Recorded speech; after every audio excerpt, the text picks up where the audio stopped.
morning, Mark Soderberg with ADM Investor Services with your morning ag outlook for Tuesday, July 8th. Mostly lower trade across the ag space this morning, seeing follow-through weakness from yesterday's price collapse. Corn prices right now 2 to 3 lower. Wheat is down 3 to 5. In the soy complex, beans range from 3 to 6 lower. Meal is off $1 to $2, while bean oil is trying to hang in there, steady to 5 points lower right now. Yesterday, President Trump sent letters to approximately a dozen U.S. trading partners spelling out what tariff rates will be on imports from their countries starting August 1st. That is, if trade deals are not worked out ahead of that. These rates range from 25 to 40% and would increase if these nations decide to retaliate. Our largest trading partners affected were Japan and South Korea, which are the second and fourth largest importers of U.S. corn, both being hit with 25% tariffs. Markets will continue to be sensitive to ongoing trade discussions or retaliation from these countries. Yesterday afternoon, the CFTC Commitment of Traders report showed both money managers and index funds were net sellers across the ag space in the week ended last Tuesday, July 1st. There were net sellers in corn and the entire soybean complex. Light buyers in Kansas City and in Chicago wheat, while light sellers in Minneapolis. The speculative short position in corn has swelled to over 206,000 contracts. That is the largest since last August. The record short position in soybean meal got even larger after money managers sold another 22,000 contracts, extending that short position to nearly 132,000 contracts. Large selling yesterday across the ag space pretty much offset good buying late last week, putting us back pretty close to last Tuesday's figures. Corn ratings that improved 1% to 74%, good to excellent.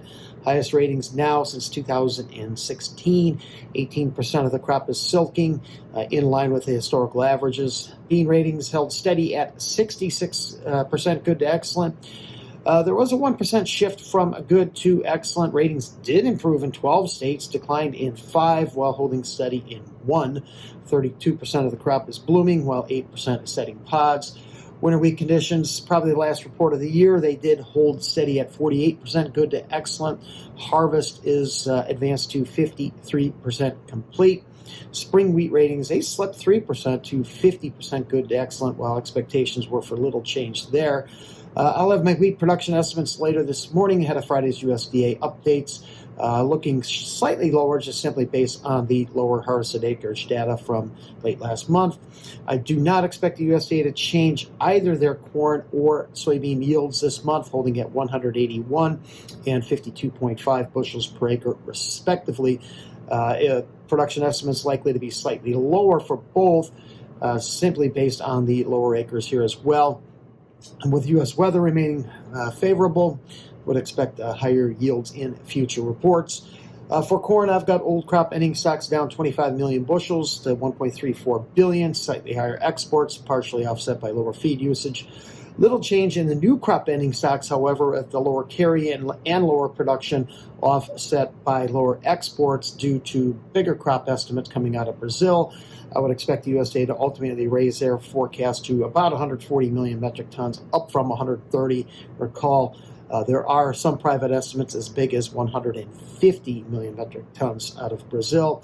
So price rallies in corn, I think, will be hard to sustain just simply based on the sheer size of both the U.S. and Brazilian crops. I do look for prices to drift under $4 by the end of the month.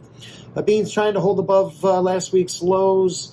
On Friday, the USDA likely starts shifting bean oil demand back into domestic usage and away from exports. And wheat prices just continue to drift sideways to lower here, looking to test recent lows. Thank you for listening, everyone. Hope you have a great day.